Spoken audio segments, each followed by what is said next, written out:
All right, appreciate you guys being here today. We are joined with Mr. Brent Jeffries, the Vice President of Bierer Meters and the founder of the Electrical Culture of Safety.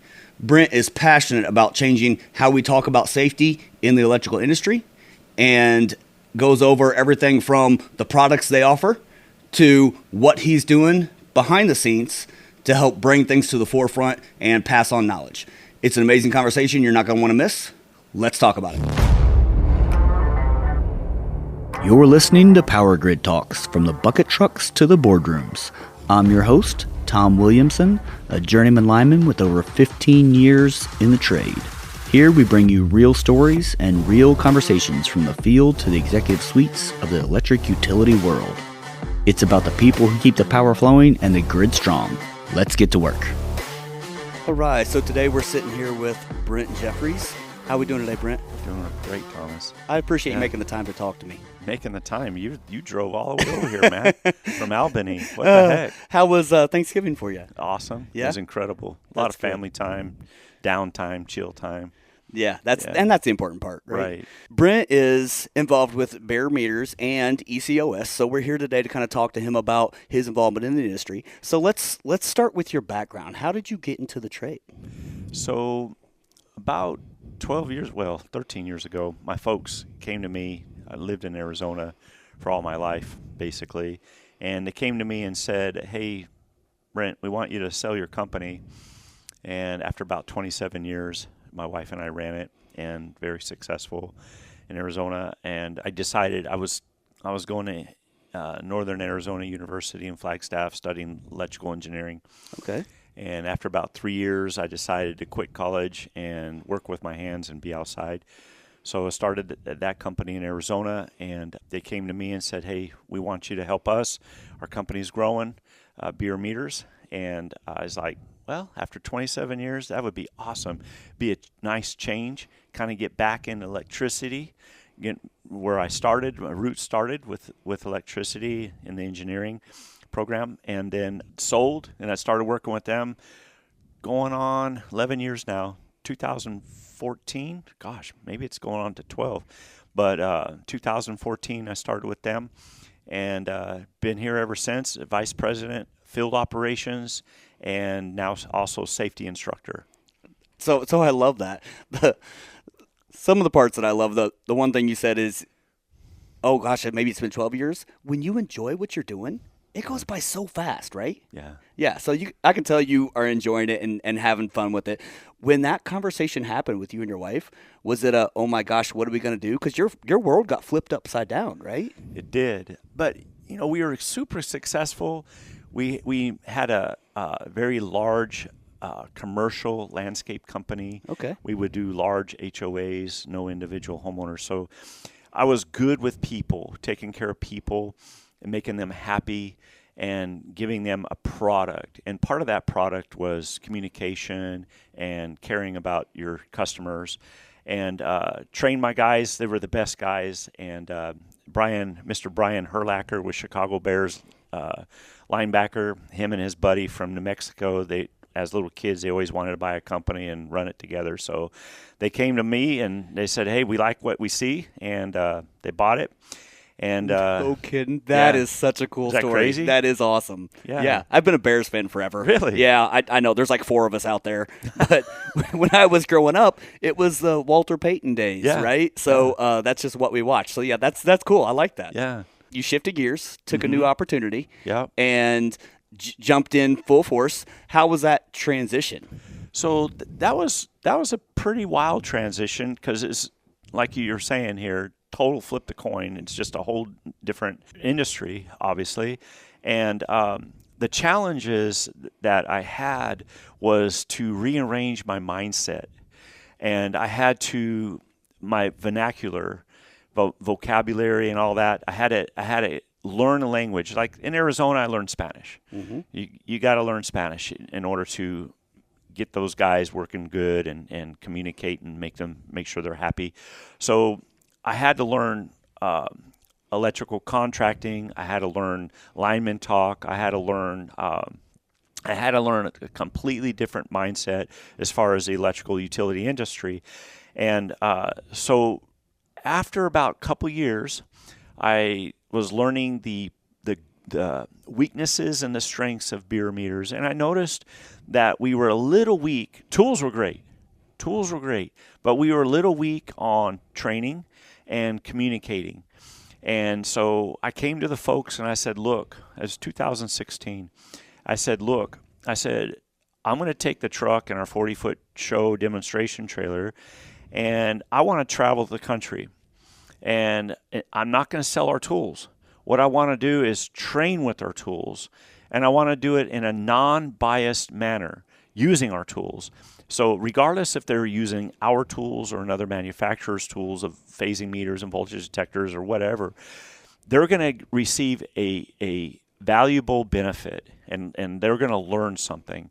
And I said, let me try it for 6 months. And if the industry likes it and they embrace it, then I'm going to just continue doing the training. And at the end of 2016, I couldn't get off the road. There was so much training going on and so much demand. It was just like everywhere. So that's where I learned the language, because I was forced, and I wanted to. I wanted the challenge.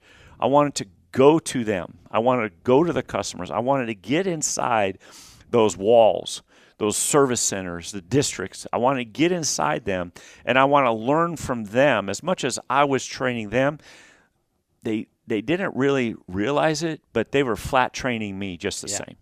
And I just soaked it up, and it's been amazing. And it is a culture change. It's a totally different conversation whenever you're talking to the people in the offices at those places versus the people in the field that are using your equipment, right? Right. And it's funny that you mentioned that, because that's actually the first thing that came to my mind when I saw your guys' setup at the expo at the International Lineman's Rodeo. Yeah. I saw your guys' booth set up, and I remembered the training that you guys provided to a utility whenever I worked there. And that's what drew me to this conversation, is because I feel like that training is so important. You're not just sticking equipment out there and saying, hey, go figure it out. There's a YouTube video somewhere, right?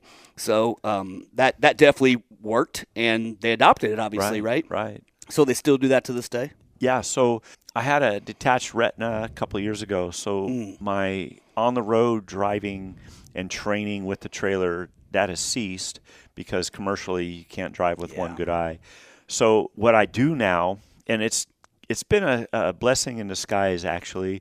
What I do now is I actually go out and I do more training, bigger conferences, statewide, things like that, NECA, NRECA, incident prevention, a lot of statewides, and now I'm reaching more people, a lot of higher ups, all the way down to the groundmen with this new training that I do indoors, and we can talk about this later on, where we actually get on some live line with our tools and we bring it outdoors, and we practice everything we learned indoors, and that's been fun. That's been amazing, and I'm home a little more often.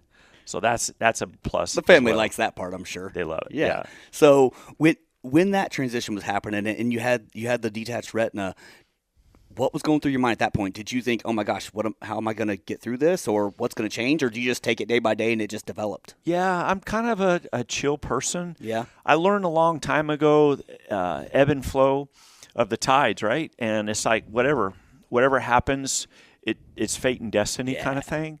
And so instead of fighting against the tide, I just went with it. Yeah, it's horrible to have one good eye, but it makes you appreciate that one good eye.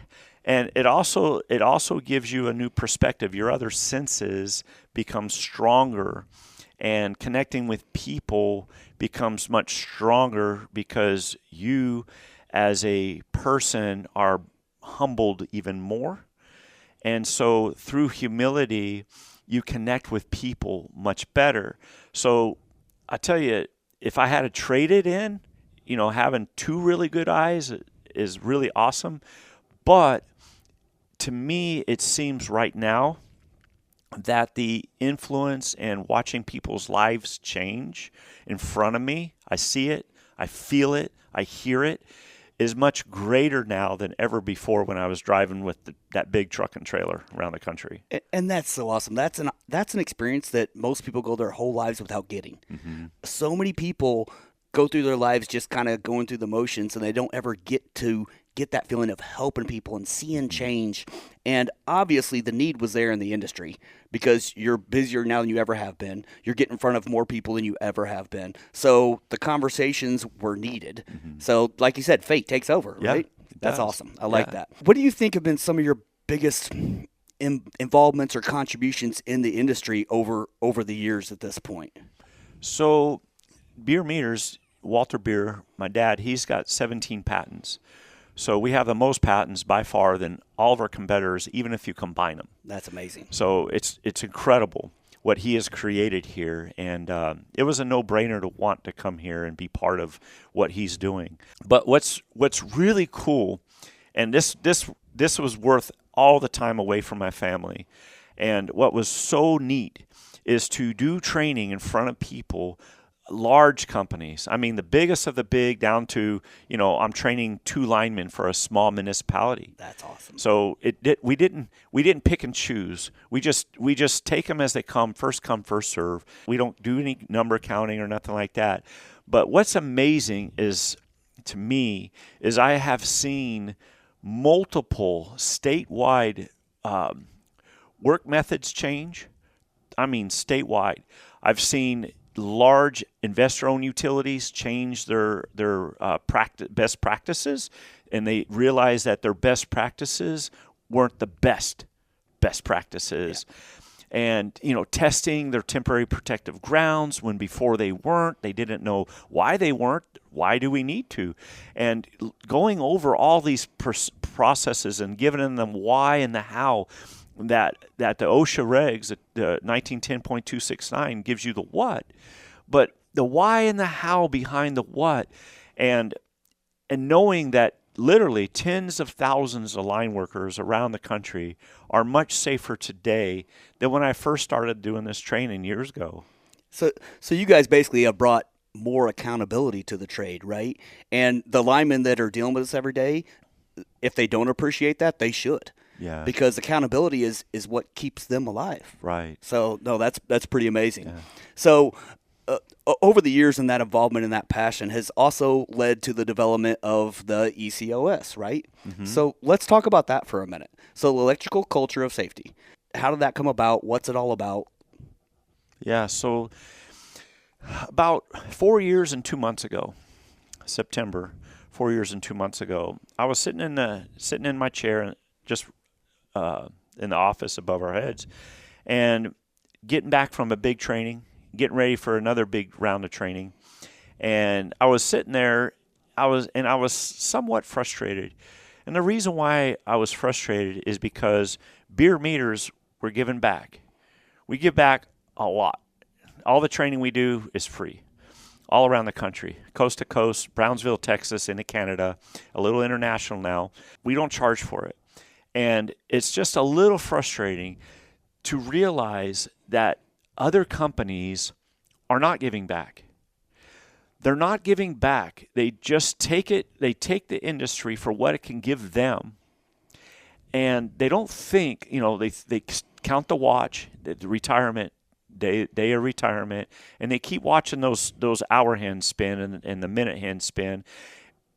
But we got it all wrong. And you mentioned this a little bit ago.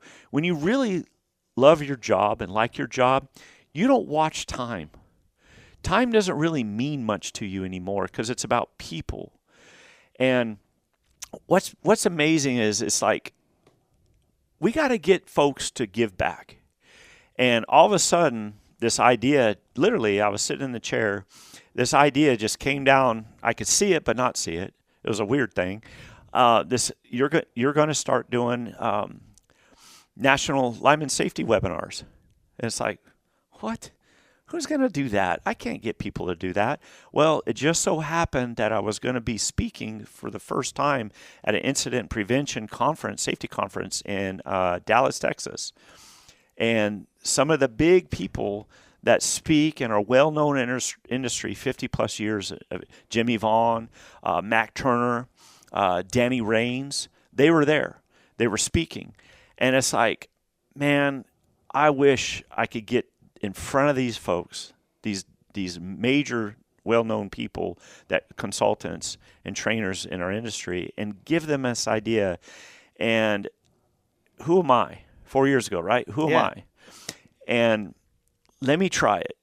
I was given this idea. So if I was given this idea, it's a good idea. One, always remember that, folks. When you're given an idea, always remember you're given the idea, it's a good idea. Don't anybody ever tell you otherwise. And I went up to them with boldness and confidence and told them about this idea. And within minutes, all of them agreed to participate and share. And that was, a little over 4 years ago. All of them. There was no pushback. Mr. Alan Hare at Centerpoint Energy, he introduced me to him and said, hey, Brent. And I told Ryan Bierer, my nephew, I said, Ryan, man, if we could sit in front of those guys, because it is the end of the day and they were having a brew, if we could sit in front of those guys, that would be like a miracle kind of thing. And then Alan stands up from one side of the table and says, Brent, I just did training with Centerpoint in Indiana, Evansville. And he's like, Brent, come over here and meet these fellas. And I'm like, no way. I didn't say it. But in your mind. In my mind. I'm like, no way. And I sat down, gave him the idea. Ever since then, Danny Raines gave the first one in February of, 4 years ago, so 2021, right? Okay. 2021, yep. February 2021, gave the first one, electric system grounding. And, man, you can get these, go to electriccultureofsafety.com, and you can go to that website, that Bierer. We've got the trademark for Electric Culture of Safety. Ryan did it. Took a couple of years. But we did it. We wanted to get the trademark for it because we didn't want somebody to grab it and make money on it and profit off of it. We wanted this to be free. We wanted people to give back and participate. And so Danny, when he came to Rain Safety Solutions, his company, basically his own pocket, he paid for his trip here to South Carolina, and he gave the very first one here at our Liveline Training Center in South Carolina. So go to electriccultureofsafety.com, click on resources, and in about 2 weeks or so, all 84 of our episodes, every topic is completely different. It's amazing how that has happened, but I let that up to the presenter to choose a topic. But you can download these and use them as your resources, and they're no cost to ECOS. It's an amazing thing that we're doing across the country. So what was that feeling because it started with an idea, and like you said, everything starts with an idea, right? Mm-hmm. So you get this idea, and you finally present this idea out loud in front of some pretty influential people, and they bought in. Yeah. That's almost like an adrenaline rush at that point, right? Yeah. It's like, man, I knew I was doing it right, but when someone else tells you that they agree, mm-hmm. it's just almost euphoric, isn't it? Yeah. Yeah. It is. And it's changed the industry since then. Like you said, there's how many episodes getting ready to be released? So right now we have 64 that are public right now, electriccultureofsafety.com. And in about 2 more weeks, I got to go through and edit them because they're not public. I got to edit them before they are public, that every speaker has the right accolades and the right wording, so that we honor the companies that are paying for this and the people that are giving back. So I want it to be perfect. So I'm getting all their permissions to make them public. So far, everybody has wanted them public from day one anyways. And so about 2 more weeks. I got to do some traveling, do more training this week, actually. So I don't have time, but by 2 weeks from now, all 84 will be available. And we have 2 speakers come in every single month. 2. We've got Danny Raines. He's going to be coming in a couple weeks to give his third topic. He's going to talk about contractor management. That's awesome. So that's kind of up your alley there, Thomas. Sure. And then we've got Ken Mackin, now get this. Ken Mackin, the safety program director for all 904 cooperatives of the NRECA. He's coming, and he's coming from Oklahoma. And he's going to be speaking the power behind the unwanted, this is good, 1%. Okay. That's going to be tricky. Cool. That's cool. Yeah. So, but Ken Mackin, I did a Livewire story with him, ECOS Livewire story with him last August, and he was so impressed with what we're doing. He went to to the upper people of NRECA, and he says, we got to get our logo on there. So so you can see the logo at the very top there, NRECA, and it was like lickety split. And so that announcement was in August that they're on board. So, and that's huge, right? Because they represent a ton of people, and they're not just an organization who's acting like they're doing things behind the scenes. They're actually taking action and contributing. They are. Yeah, that's great. And I think our industry needs that. We need more of those people to not just hide behind a logo, but actually do some stuff and be active with it. Yeah. What problem in the utility or line worker world does the ECOS kind of aim to solve? What are you trying to accomplish with that? So it's broad. Okay. Because if you think about you as an individual, we all have shortcomings. We all do. No one here is perfect at all. So take the fact that you are not perfect off the table and just embrace it. And that's where we're at. So no organization, no contractor, no municipality, no electric cooperative, investor-owned utility, no one has a perfect organization. The problems we face and the challenges and the hurdles that we face are multiple. So what Electric Culture of Safety, what we're doing is we're bringing in the technical skills, the training, the hard skills, but also we're focusing on the communication, the leadership skills, the soft skills, which really are missing in our industry a lot. I don't know why we're not training these soft skills to apprentices day one. And instead of going to climbing up the pole and not learning how not to gaff out, why don't we learn the soft skills of leadership?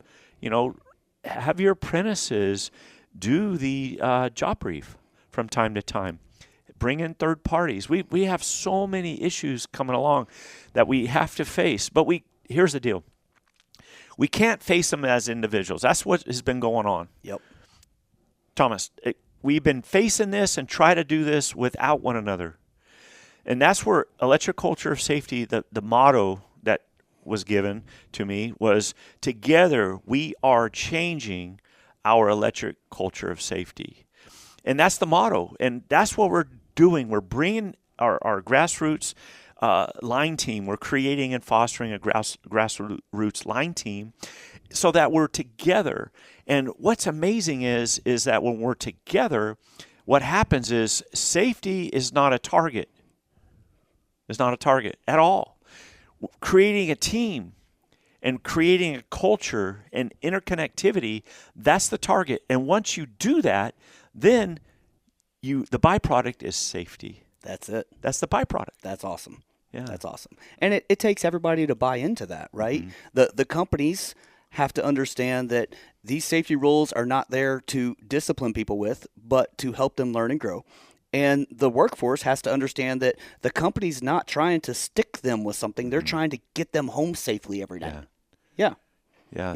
So the safety rules and the compliance, and we were talking about this earlier, and the stop-loss control, all these things we tend to focus on, like the command and control aspect of what's been happening in the status quo for decades and decades. We've been focusing on these things, and really we're not focusing on the right thing. The right thing is each other, your people. The greatest asset that your company has is not the new bucket truck. The greatest asset is not the new technical training yard where we're learning all these skills, some underground, some overhead, and all that. That's not it at all. The thing that we're missing is connecting with one another. And then it's not that I have to do the rules. I have to keep the practices. No, it reverses. I want to. That's it. Yeah, I want to. Yeah, for sure. And we should all want to, right?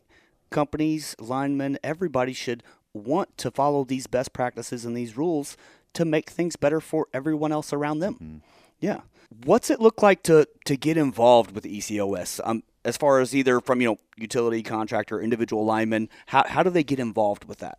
So it's real easy to get involved. You actually can get involved so easily just by going to the website. electricculturesafety.com. Just go to the website, go to resource page, boom, start using them. You're involved. What we would like to do is send some testimonials to me so we can put them on the testimonial page. There's great testimonials right now, and we'd like to get a few more. Get involved, sharing your organization's logo. Get involved, and then I just made an announcement just this morning, just a few hours ago, Thomas, before you got here. Killian Power. Yep. Killian Power. Tony De Lozier. He went to Mr. Brian Killian, the president and owner of the company, and said, hey, we're going to get involved. And they sent me their mission statement. They sent me their words that they use for their employees as far as their guiding. And I said, hey, I want all these, and I'm going to put it out there because you are showing yourselves as accountable. But you're setting an example for other companies to get involved like you guys are doing and to make yourselves accountable. And that's what it is. All these logos, including Killian Power as of now in Dynagrid. We just got Dynagrid about a month ago. That shows that they're accountable. They want their guys to connect. They want their company to be showcased as somebody that's working towards that connectivity and caring and investing in their people. And that demonstrates it right there. Yep. It's real easy. Yep. Awesome. I love it. And hopefully that can just kind of take off like dominoes, right? Mm-hmm. Because it is so needed in this industry. A lot of I'm going to call it the older mindset that I've ran into over the years mm-hmm. is either it's just the way we've always done it or because I said so. And not only do linemen have that mindset, but some of these older companies have that same mindset. Yeah. And that mindset's dying. And it needs to die. Yeah. Thomas, you're exactly right. It does need to die. Yeah. But I challenge everybody out there watching this podcast is you don't have to wait till you retire to make a change. I have seen and heard of several people within our industry that it starts with that one person. You know, don't be that one that walks away from this industry and your hands are clean. No, we got to always continue to learn, and we got to always continue to give back. And I have seen single-handedly where that one person, they would contact me, here, just an example, and they would say, Brent, I need your help. Our company, large company, we have lost our why. And I need your help so we can rediscover our why. Because you have your why in you. It's just covered up and calloused and over. So it's not that you got to find it. I don't call it that at all because you all have the gift of the why and the how. You got to rediscover it. You knew when you were young, right? You knew your how and why when you were little babies growing up. But then we become forged out of chaos. We go through things in our lives as children, and it puts a damper on who we really are meant to be. And we've got to rediscover, I call it rediscover your superhero, inside of us. Don't wait to figure this out. Make the change now. I have seen CEOs get the buy-in.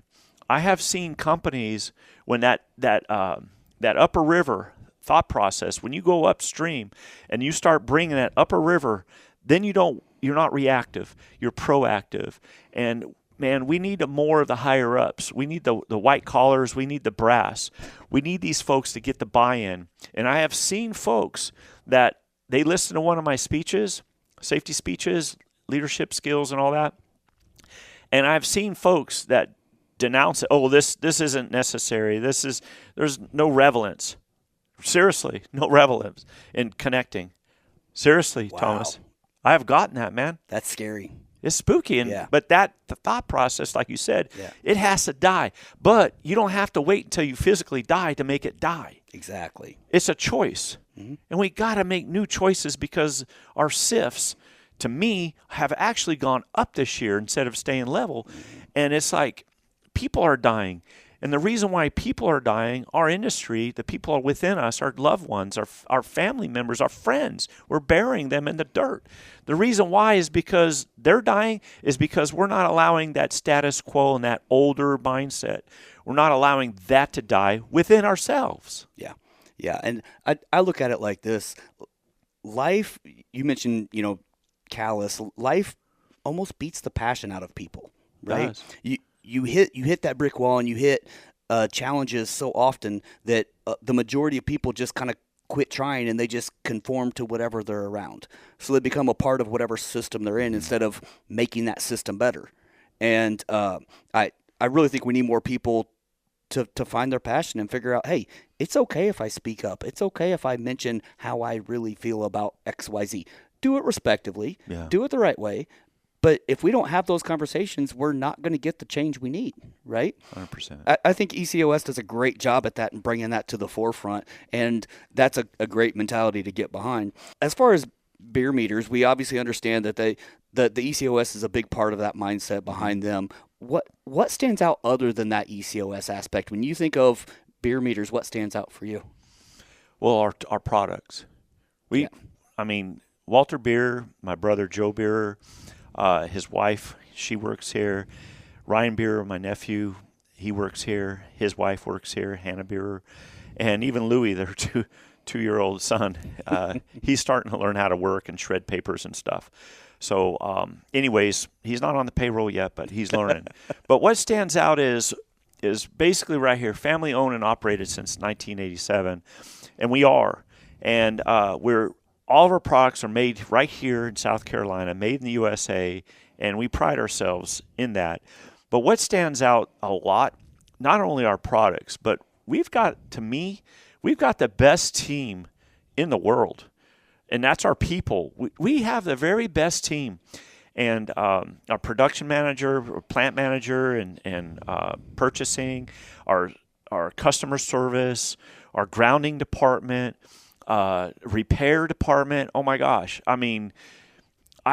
It's really cool when we go to the International Lineman's Rodeo, for instance, the Utility Expo, or these other safety conferences statewide. And it's so cool where people come up to our booth and we'll be talking with somebody about a particular tool. And then somebody that uses that same tool will come up. They'll see us handling it and talking. They'll come up and talk to the gentleman or the lady that we're talking to about a particular tool. Oh, you got to get this. Oh, it is the best. Oh, their customer service. Oh, these folks are wonderful. And it's like, what the heck? And they're not even on our payroll. And so it is so heartwarming. When I started here in 2014, I went to the first conference, what was it called in Louisville? The Utility Expo? Yeah, it was called something else. Okay. Wasn't it? But anyways, I don't know. Anyways, when I got there, it was 2014. It was strange how hardly really anybody in the industry knew about us. There was. But now in this last year, 2025, oh my gosh. We can't keep people away from our booth. It is almost overwhelming. We had Joe there, me there, Ryan there, and it was all we could do is to stand up all day long and talking to everybody. And it was just such like family and heartwarming, and we create relationships. So we sell tools, but we really create relationships. And my brother goes out and he trains safety. He trains the tools. We'll go field training. We go on site. Ryan Bierer, I think he told me yesterday, we had lunch with Dad and Mom. He told me yesterday he's been on the road at least 1 or 2 days a week since September doing training. And he's gone up to North Carolina to do a municipality up there today. And actually tomorrow, sorry. But all of our support that we do is just amazing. What we offer, our services. And I think it's a testimony to the culture you guys have created, right? Like you said, the family is involved. Mm-hmm. You live it every day. There's not someone else coming in and doing all the things and the family's on a yacht somewhere having tea, right? That's not how it works. If you want to make a difference and you want to create that culture, you have to put in the work every day. And if you do that, the people are drawn to that like a flame. It's amazing because that culture is so absent in our industry that when people see it, it's like it's like a new toy. Yeah. It's like they're just drawn to it. It's It crazy. is. Yeah. I like that. And I think you guys do a great job at incorporating that. And if it's not a motto on paper, it's a motto behind the scenes. You know what I mean? So now the industry, it's been evolving pretty fast. We've got smart devices and underground expansion all over the place. The complexity of these storm events has completely changed. What do you think has changed the most since 2014 when you got on board? Sophistication. I've seen what's been cool. Being this as a witness and a testimony is sharing with our tools. A lot of our tools are kind of new technology, a different mindset. Instead of using a non-contact tool to verify hot or not, which is very dangerous, ambiguous, and it creates linemen where they're not really journeyman linemen, but they're journeyman guessers. Yeah. Okay. Non-contact tools, I'm seeing a whole change where people are starting to get the mindset that we want to know that we know that we know.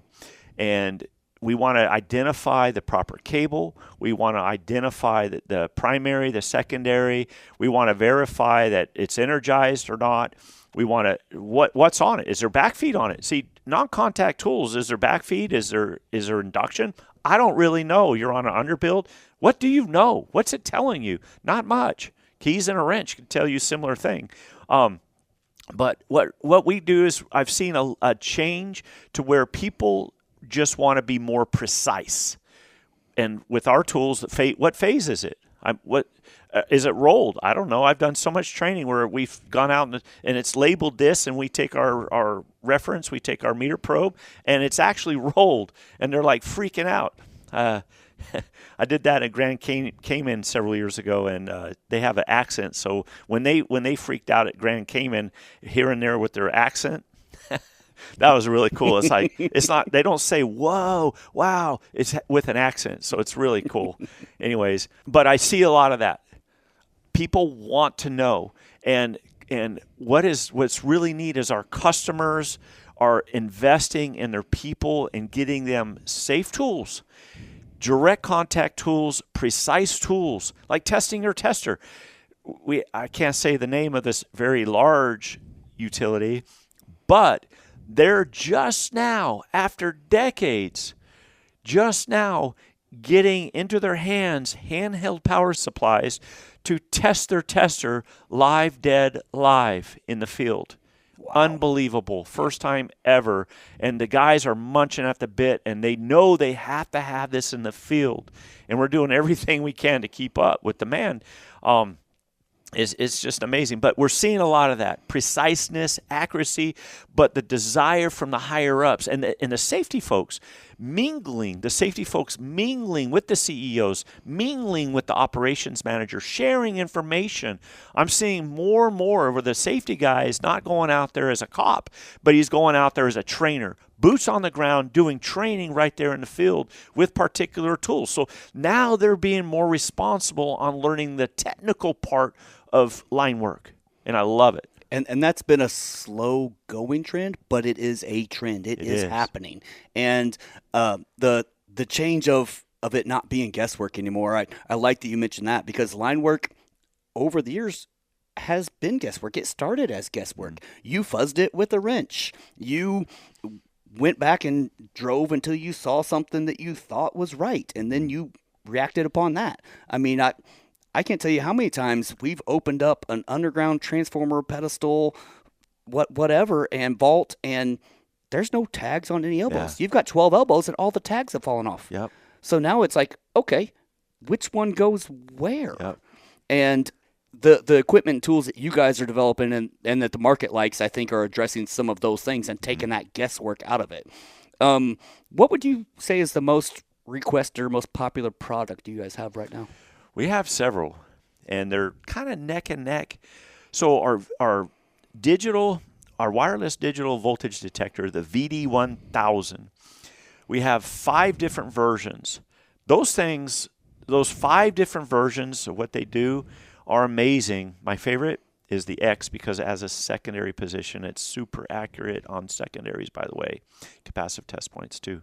And we have a proximity. Those are amazing. I'll tell you another tool that is crazy that we literally cannot, as soon as we build them, they actually sell, is the new ST800. It's a service tester that produces 800 amps, testing the secondaries, the integrity of your secondaries from the meter can to your source, and we can identify the secondaries if there's no labels or tags.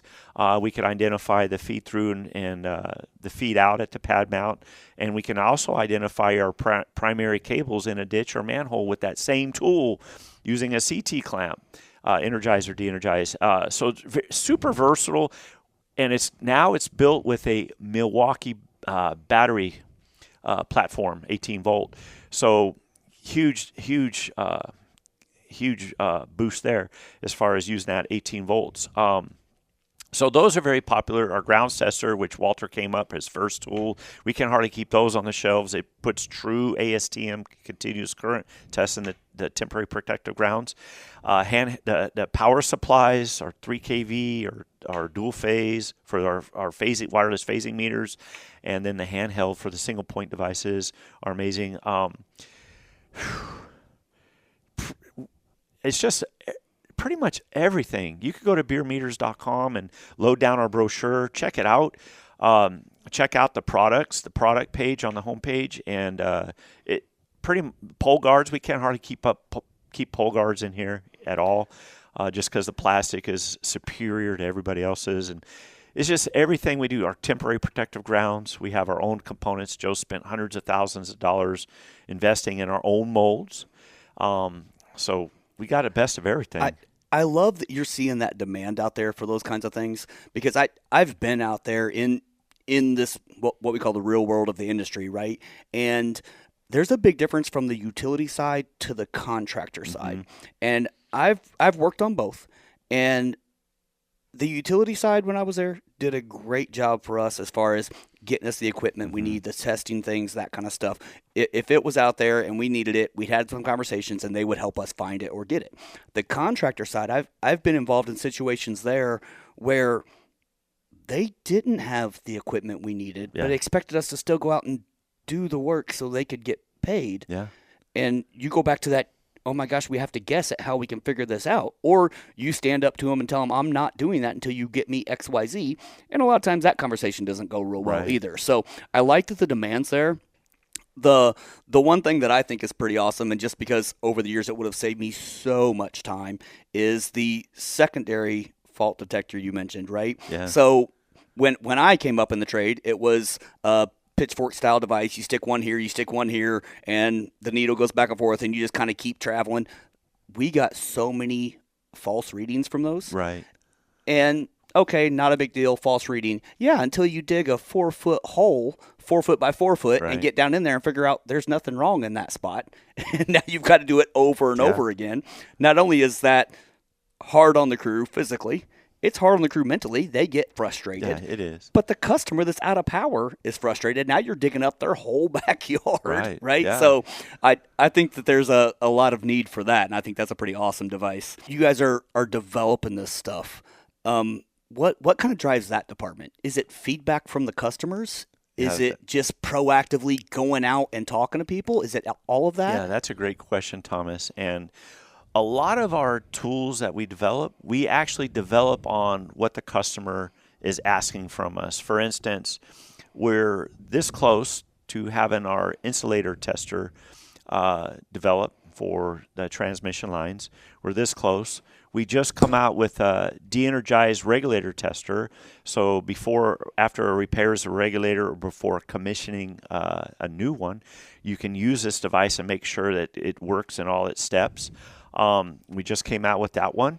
And so we do a lot of, so another one is really a good one is the is the PD25, PD50 series, our corded true, this is a really good tool, a true RMS digital voltmeter.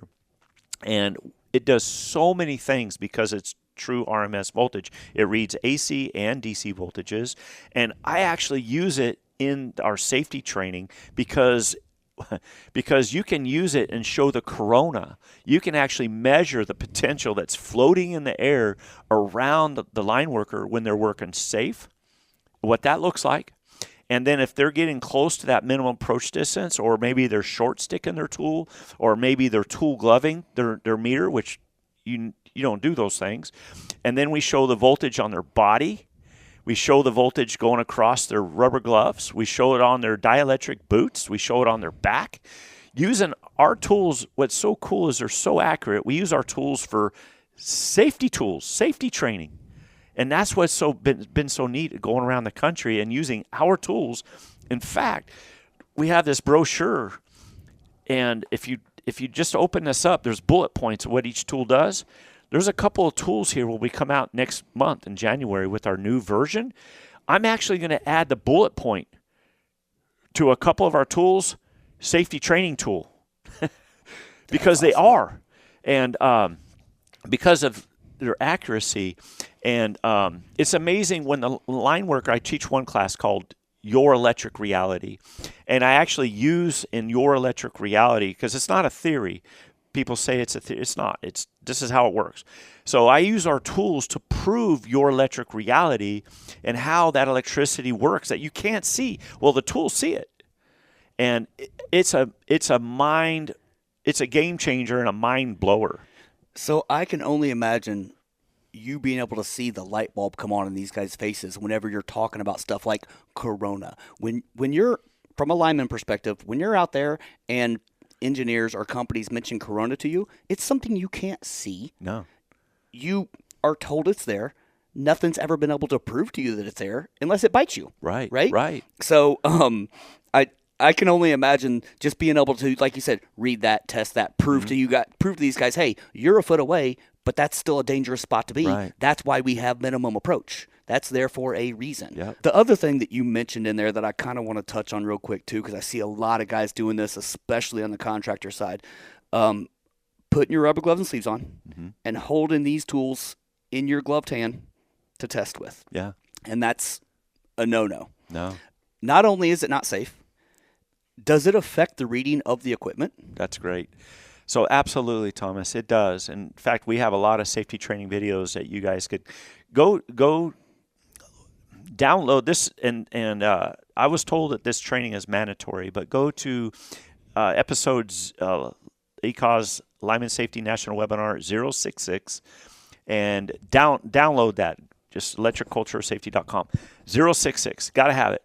And we get calls. I've gotten calls from lead linemen and operations managers. I've gotten calls from arc flash incidences with a corded tool, wireless tool, and they call me and say, Brent, we're losing confidence in your tool. We had an arc flash. We're getting real weird readings, and we're thinking about going with another manufacturer. True story. I used to hear this, not so much now. Because it's the tool's fault, they think, right? It's the tool's fault. Yeah. We had an arc flash because your tool. And it's like, okay, hold on a second. Hang on to the tool. We'll use it for the presentation. I'm going to come out to you guys. We're not going to charge you guys a dime. And I'm going to give you line worker safety tool competence training. And then we're going to use your tool as far as incident prevention. And what we learned in this session, it's about an hour and a half long, give or take. What we learned in this session, I want you to train me. I'm the trainer. I'm going to train the trainer. And then after the session, I want you to tell me what you learned that you should have done differently to prevent that incident, knowing that it'll never, ever happen again now that you got this knowledge. See, it's not learning. It's not learning knowledge that's beneficial, that's powerful. It's actually acting on that knowledge, implementing that knowledge, enabling that knowledge. And when you have it and you enable it, oh man, your life will turn around. And when you see it, like with our tools, your life will turn around. If it's moist outside, what does that minimum approach distance look like on 7200 when it's real moist outside and you're getting close with your glove? What does that look like? Because your body, it's dirt and water. Your body is from the ground. So you're a living, breathing ground plane. And so that electricity couples capacitively with your body, since you're a ground plane, because that's what electricity does. It got to go back home, got to go back to ground.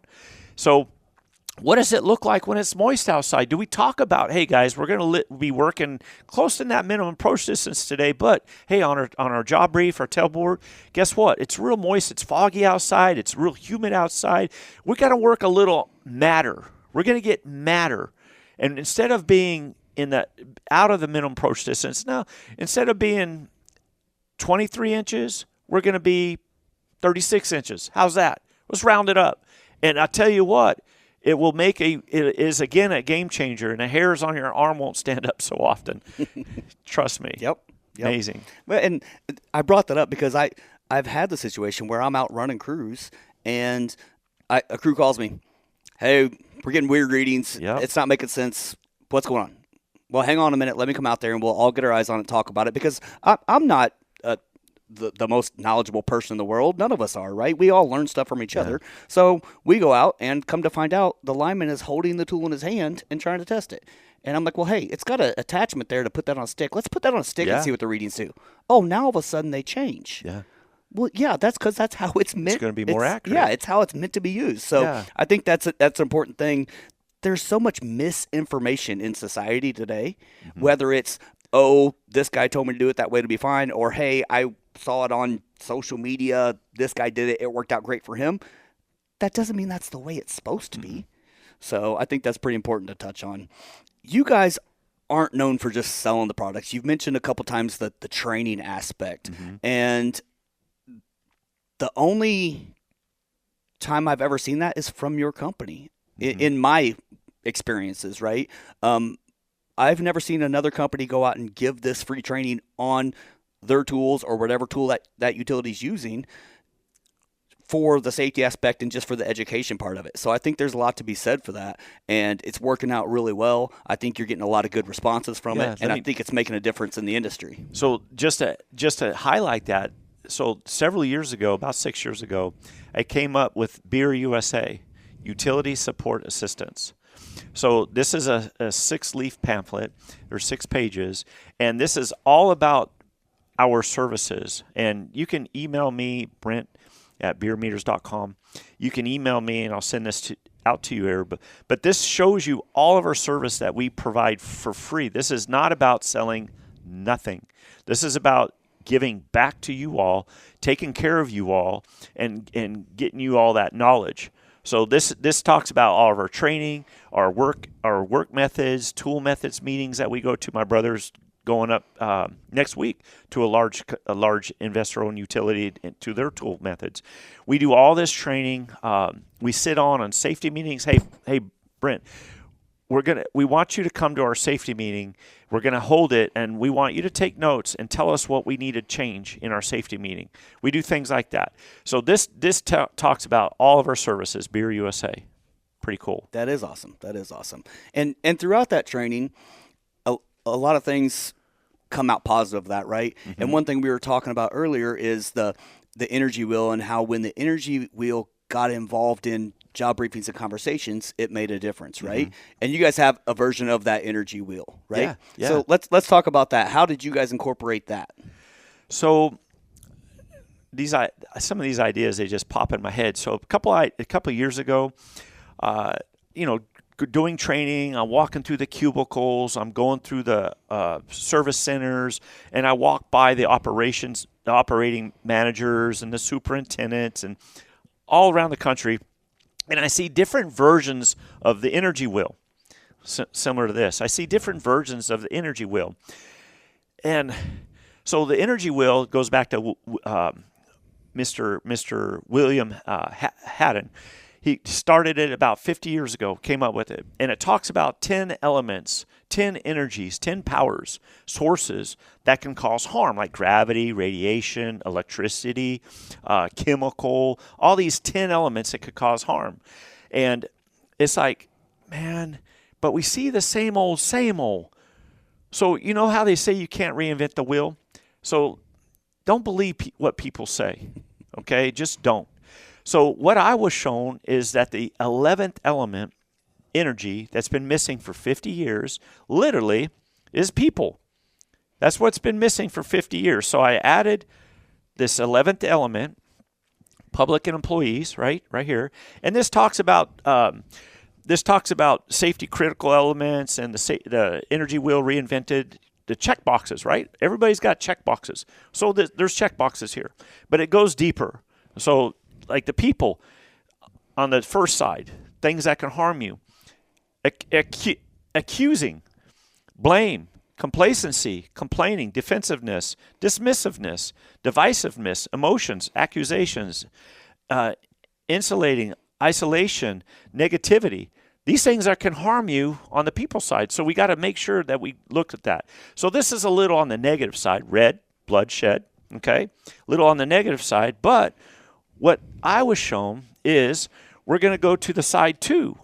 This is all positive. Higher consciousness, blue skies. Let's look up. Always be looking up. Don't be looking down at people. Look up at people because everybody is special and everybody is gifted. Everybody is gifted. And what happens is we go over the 10 elements that talks about things that can help you, which is your people. So we'll talk about communication, inclusiveness, participation, investment, leadership, status quo, well-being, learning, attitude, team. And when you get to team, the last thing that we talk about in team, the 10th element equals safety. Not once did we talk about safety on side 2 until the very last word. The reason why is because the very first idea in your head needs to not be safety, needs to be team. And when you form that team, you learn these soft skills. They're very powerful. And then you bring safety and well-being into your culture. Right here. So simple. That's amazing to me because the energy wheel is something that in our industry people have talked about and heard about for 50 years.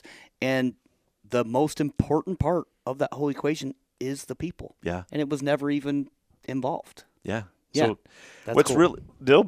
So next month we're coming out with a 2.0 version. There's a little editing that I had changed front and back, very little, but there's some highlights that I learned. I asked dozens of people, give me your feedback. Let me know what you see that's wrong with the energy wheel reinvented. Let me know what you see that's right, which we should have those post-job briefings when we're done with the job.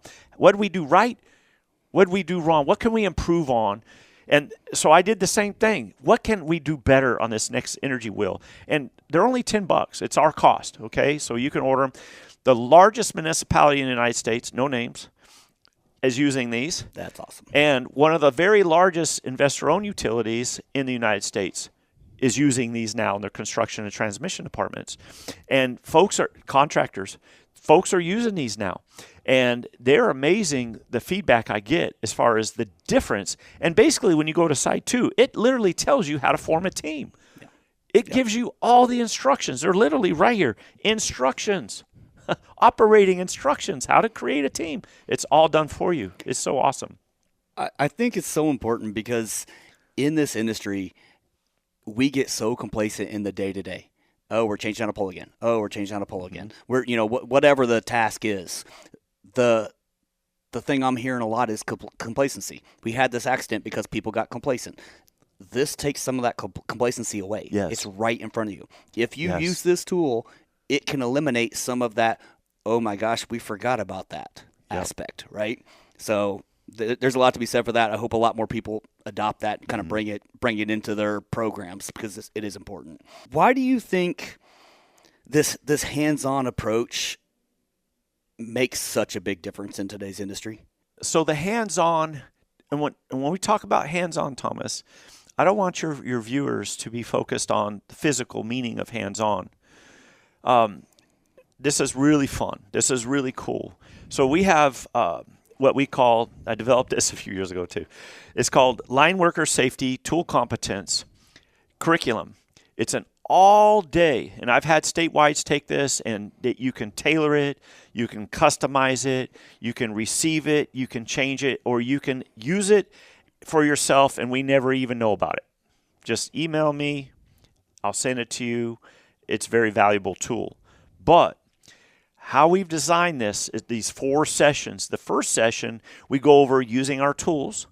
We show how to properly use the tools, phasing, voltage detection. We go over incident prevention. We go over incidents. We review incidents. We go over grounding. Why is it so important? What do we need to know about our temporary protective grounds as far as their aspects and their functionality? And we go over the tool functionality, how they work. And we prove it using our tools as safety tools. We prove how electricity flows through them when you're using it right, and how electricity flows through them, even backwards if you're using them wrong. I've had that happen, where the lead lineman was literally on a corner pole, and he was touching 7,200, and the tool was telling him 13,000. But he didn't realize, now this is the lead lineman, he didn't realize that his back, think about it, not his front, his back was too close to the energized lines going behind him at that corner pole, and he was coupling capacitively with the feed on the other side, and that capacitance was flowing through the tool the opposite direction, and he was literally a breathing, living, wireless phasing meter. Oh, wow. Using a voltage detector. Wow. True story. That's wild. And the tool was telling him the truth. Yeah. The tool was telling him, hey, bud, you're working unsafe. Yeah. The tool is telling him the truth. So that's what session 1 is about. Session 2 is your electric reality. And this is where we talk about leadership communication skills, and it gets into how we connect with one another as far as electrically talking about the verb. When we're working out on the lines, hands-on, that's the noun. But now we're connecting hands-on together, the verb. We don't see it, but you feel it. For sure. You feel it. You feel the flame, you see the light, and you're drawn to it. And that's how we connect. So we go over that. And then the third session, we go outside, and we combine sessions 1 and 2 on that substation or at that 3-phase pad mount with some 3-phase overhead next door, some maybe 13.8 or whatever nearby. And we're phasing, and we're looking at voltage, but we're going over the leadership skills. We're going over tailboards. We're going over what do we do right? Oh, did you catch that word? Johnny said, maybe it's good. Well, that's a red flag word. Maybe, that's not how linemen work. Maybe is a cause to pause. And we're gonna actually have a huddle, and we're gonna reshape and re-talk about what's this maybe. Tell us why you feel like that. Why do you feel in your gut that maybe it's okay, maybe it's not then, right? Exactly. So and then the fourth session we come back inside, and we talk about the energy wheel, and we re-emphasize everything and combine it, boom. And they get it. Did the Arizona, the generation and transmission about a month or 6 weeks ago. And it was so cool doing that statewide. And it was so cool when we got out to the substation. I didn't even have to do the energy wheel reinvented. But when I got out to the substation, they just did the first 3 sessions. It was so cool seeing the lights go off in these folks. And the wows and the, oh my goodnesses. And you then start using the tools and experimenting. And I call it lineman experiment. You can be scientific linemen. You don't know that. Okay, linemen are very smart, and you can be scientific. You can use our tools and do scientific experiments with electricity. And they were doing that. They were like That's all awesome. into it. Yeah. It was so cool. Well, that opportunity is not there very often because we are so much in the mindset of production, Yes. that we forget we need to back up every once in a while and have some of these sessions that are still hands-on. Hands-on. But not in the field hands-on in front of the workforce, with the workforce, in a controlled environment where we can get some knowledge from it. I think it also sparks the critical thinking part, right? Mm-hmm. A lot of these linemen forget the critical thinking aspect of it and how important that is. Yeah. So I love that mindset that's driven behind that, and I love the message that it carries is awesome. If you had one message that you would want every lineman out there, every utility leader out there to take away from this conversation today, what would that message be? And I can send this rediscover your superhero, is the society that we live in, the culture we live in, generally speaking, the construct, I call it the social construct that we live in, is designed going back to elementary school, preschool, and your systems, your organizations, is designed under the format, and this is pretty serious, under the format of rules, regulations. Oh, we got to go to school this morning. The bus picks you up. You got to walk uphill. When you come home, you got to walk uphill. Okay? We had it rough, right? Back in the day. That's it. But it's designed, we got to be there at a certain time. Oh, we got this class, and we got this class, and you got A's and B's, and hopefully you don't have too many C's. We got to pass. So there's so many rules and regulations that were passed down to us. Like I said, we're forged out of chaos. Mm-hmm. And we carry these things in our mind, and it tends to shut down our critical thinking. By the rules, stop loss, all these things tend to shut down our critical thinking, because if we stand up and have a question, someone yells at us. And Timothy R. Clark's, I really want you guys to get his book, The 4 Stages of Psychological Safety. Got to get his book. But he talks about how when you're yelled at or you're made fun of, what happens is it shuts down that fear factor, shuts down that critical thinking, and it closes you up. It's like a tree. A tree gets hit with maybe a car, or you put your initials, your girlfriend, and you put your initials. Oh, you got married. That's great. You put your initials in a tree, right? Well, what happens? That tree compartmentalizes those cells, and they're dead. And those cells, which were alive, now just listen, that were alive, what happens is they die, and they compartmentalize, and that part of the tree is part of the tree, but it's not really part of the tree. Okay? Mm-hmm. So I want you all, man, to stop being afraid and have courage. It takes courage. Being a leader, and all are leaders. It takes courage to be a leader, because I've had people tell me, hey, an idea is a dime a dozen. I've had people tell me, that's not a real, and then years later, you see it implemented. The thing is, when you got a good idea, you folks that are really talented, and all of you are, man, live it, share it. If you think something on that crew is going to go bad, or the potential for something to go bad, if somebody has attitude on that crew, that should be identified as a hazard. And when you see a hazard, when you're looking at your energy wheel, do you not eliminate it? Do you not mitigate it? Do you not substitute? Hey, try to say sorry. If you yelled at somebody and you made a mistake, or maybe years ago you made a mistake at that apprentice, and he has an attitude against you and you don't like him, maybe you should go to him and say, I'm sorry, for my attitude was wrong back when blah, blah, blah. Watch what happens. Huh?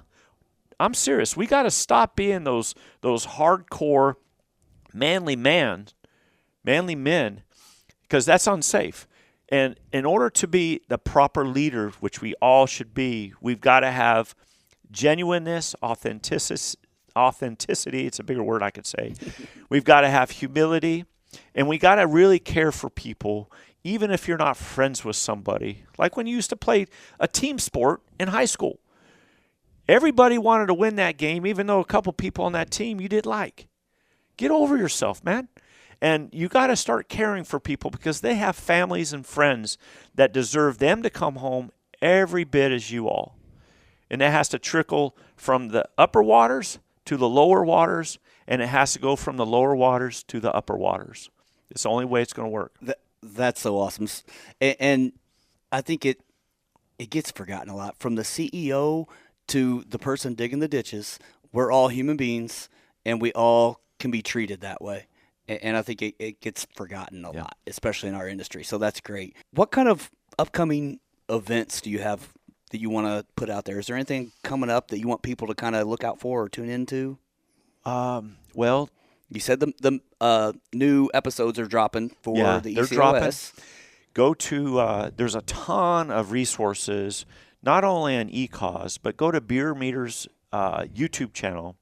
There are a ton of resources. In fact, we're reformatting that now. But a lot of safety, a lot of short clips, hundreds of videos. And even each short clip, which is about a minute or less long, each short clip, you could actually make those into your next meeting. Just the short clip. Download those. Use them. Use all of our resources. They're all free. There's no charge. Another thing.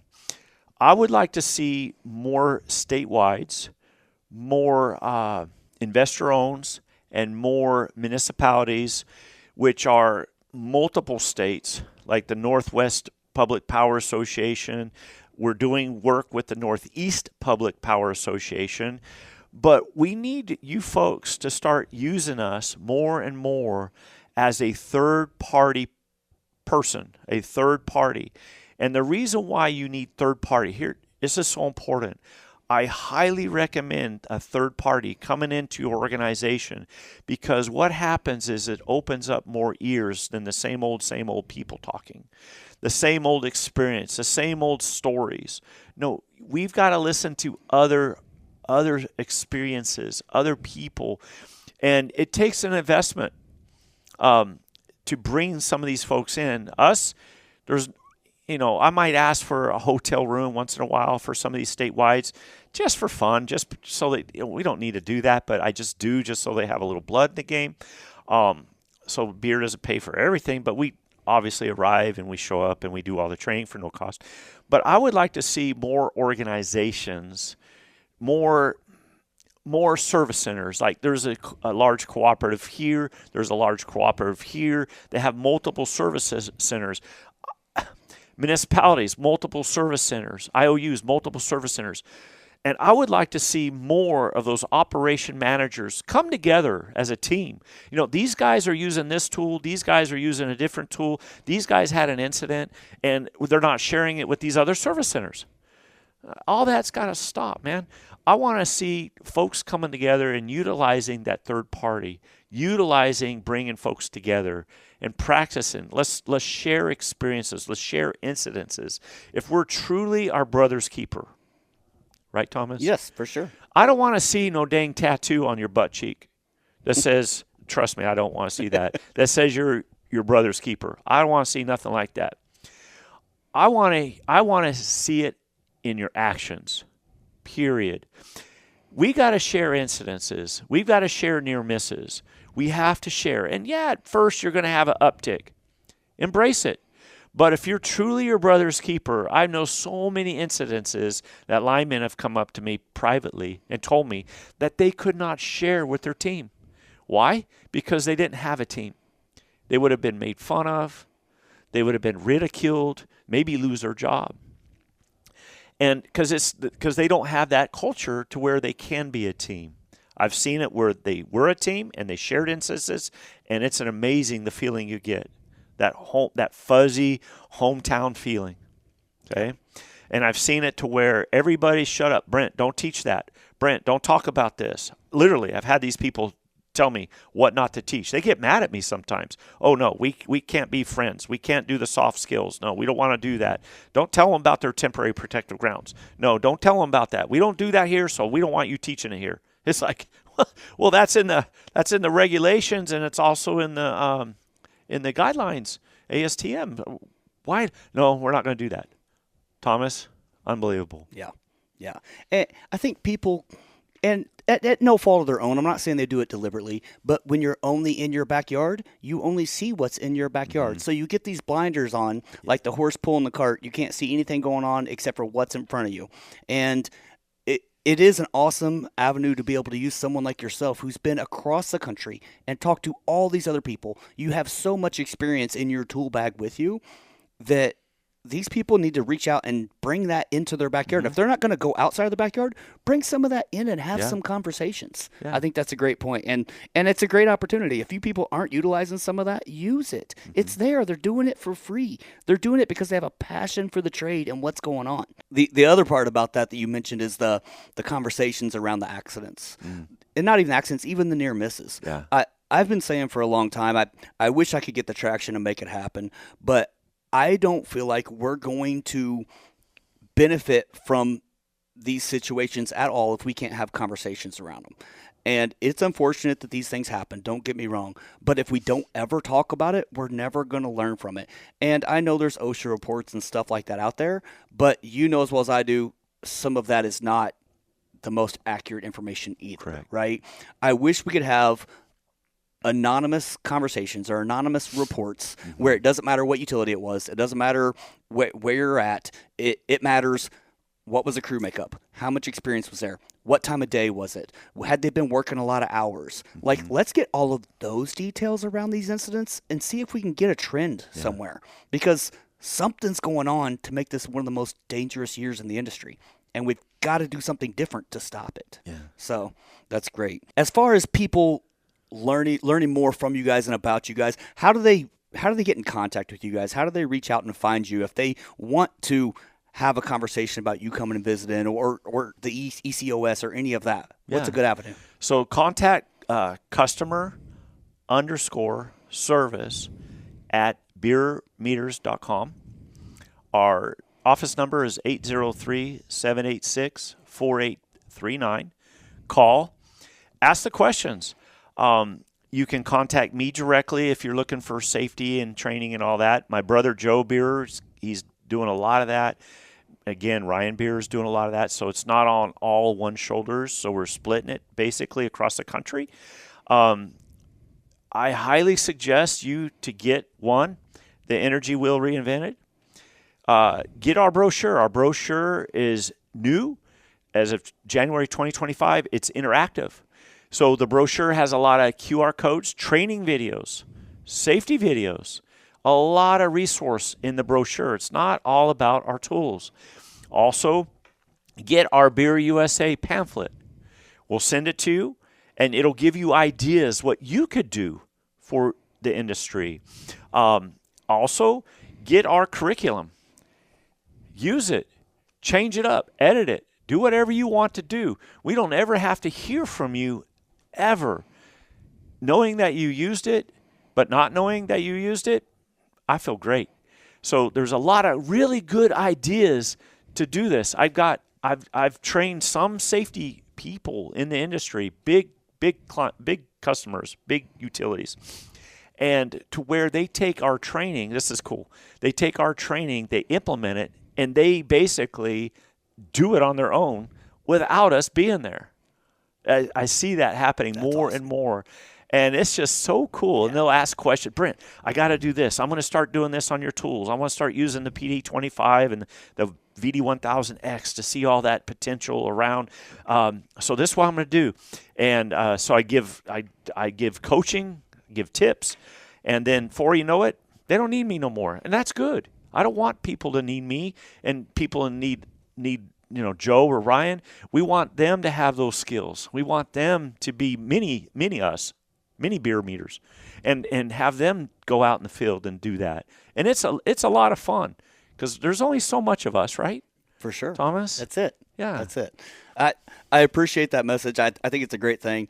You guys, I support this company and what they're doing 100%.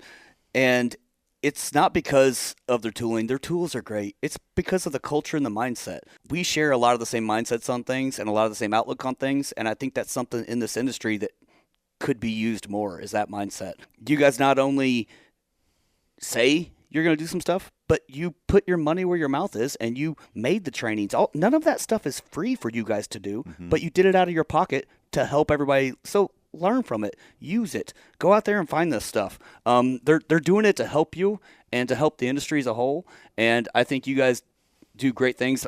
One of my mottos is let's talk about it, because that's what we do on the podcast, right? And you guys are doing it. You're going out there and you're talking about it, and I love that. So I appreciate your time today.